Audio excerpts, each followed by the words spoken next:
Përshëndetje të nderuar ndjekës të mi, ja ku po takohemi ditën e sotme me rrëfimin e radhës. Fillimisht njëherë dua ta falenderoj këtë zonjë të nderuar, e cila ma ka besuar mua një gjysmë të shpirtit të saj. Nuk dua ta them të gjithë shpirtin, sepse unë besoj që shpirti ka dritë, shpirti ka forcë, edhe forca e shpirtit është ajo që ne na ndjek, na bekon dhe na dhuron një lumturi, na dhuron një emocion të bukur në jetë. Do të flasim për një histori që e di që do t'ju prek të gjithëve. Zonja në fjalë ka dhënë gjakun për ta shpëtuar kunatën, motrën e burrit, por si në të vërtet ja ktheu kunata. Nuk dua të përmend emrin tim. Jo sepse kam turp nga ajo gjë që kam bërë, por sepse kam turp nga ajo që më kanë bërë. Ndaj po flasë si një grua anonime, një grua që dha gjithçka, edhe gjakun e saj, edhe në fund mori tradhëtin edhe shpërfilljen. Dua të tregoj këtë histori që të dëgjohet, sepse shumë gra si unë jetojnë në heshtjen, duke dhënë shpirtin për familjen e të tjerëve. Kur u martova se besova se po filloja jetën. Kisha një zemër të pastër edhe një dashuri të madhe për bashkëshortin tim.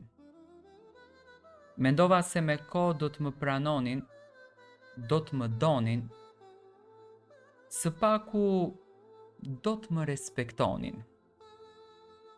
Por jo, në atë shtëpi unë isha gjithmonë një e huaj.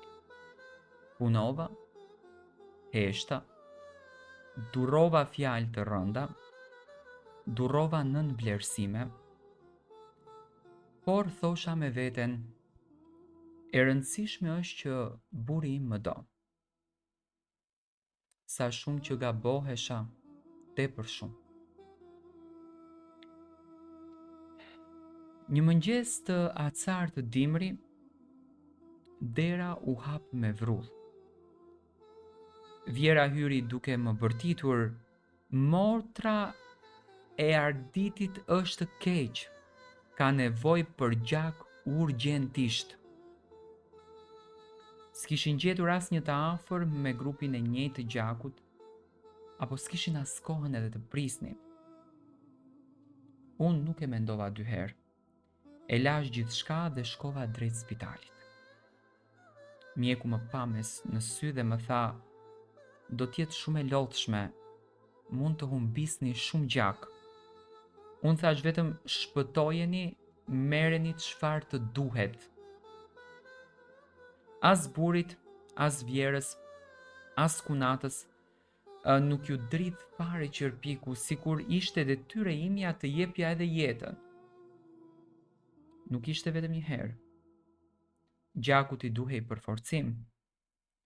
Unë dhash sa s'kisha më forcë që të ngrihesha nga shtrati. E pash vete në pasqyrë dhe vura re që fytyra ime kishte humbur ngjyrën. Ishte e zbet edhe tepër e lodhur. Por kur pash që motra e burit tim po e merrte veten, e ndjeva që sakrifica ime kishte vlerë. Mendova se ndoshta tani do të më pranonin, mendova se ndoshta do të më falenderonin. Por jo, falenderimi i vetëm ishte një faleminderit i thatë, i pa shpirt, sikur unë kisha bërë një diçka të vogël. Kur u kthyem në shtëpi, vura re që buri im po ndryshonte. Pliste pak, ikte shpesh, nuk më shikonte më në sy. Ku një natë vonë, telefoni i tij ra dhe ekrani i shëndriti. një emër që unë në fakt nuk e kisha parë kurrë. Ishte një vajzë. Zemra më rrahu fort. Kur u përballa me burrin tim, ai nuk e mohoi. As nuk u mundua që mua të më gënjente. Më tha, unë nuk kam më ndjenja për ty. S'kan qenë kur si duhet. Edhe unë në momenti thash po gjaku që dhash për motrën tënde. Po jeta që unë personalisht e vura në rrezik. Ai në atë momenti ngriti shpatullat edhe më tha, unë s'të kërkova. Ti vendose vetë që të jepje gjakun. Ajo natë më vrau më shumë se dita kur unë e humba gjakun. Sepse në atë natë e kuptova se gjakun e dhash për njerëz pa zemër. Pasi mora vesh për tradhtin, mendova se të paktën familja e tij në këtë rast do të më mbronte. Pak respekt, pak ndjes, pak drejtësi. Por vjera më tha, çfarë pret? Burrat janë burra. Nëse nuk të do, nuk është faji ynë, më thot vjera mua. Dhe unë i them vetes kaq pak unë vlejta edhe pse shpëtova jetën e vajzës së saj. Sikur unë isha një enë ku derdheshte dashuri, gjak dhe mund, dhe ata pinin prej saj pa me falenderuar kurrë asnjëherë. Në një mëngjes që nuk do të haroj kurrë, unë mbusha një çantë të vogël me rrobat e mia të zakonshme dhe mbaj mend që nuk mora asnjë gjë tjetër. Nuk kisha më fuqi të luftoja për njerëzit pa shpirt.